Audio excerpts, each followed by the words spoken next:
আব্দুল কাদের জিলানী রহমাতুল্লাহি আলাইহি তিনি যে সিদ্দিক হইতে চান এই সাধনায় তিনি দোয়া করতেন।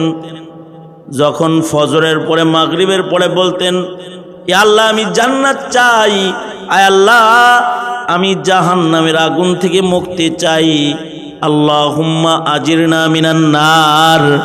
এটা যখন বলতেন তো স্পষ্ট করে বলতেন, ওগো আল্লাহ দোজক থেকে রেহাই চাই এজন্যে না যে দোজকের ভেতরে আগুন আছে, আযাব আছে।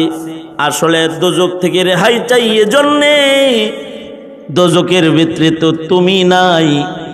আর জান্নাত চাই এজন্য জান্নাতের ভেতরে তুমি আছো, জান্নাতে গেলে তোমাকে পাওয়া যাবে।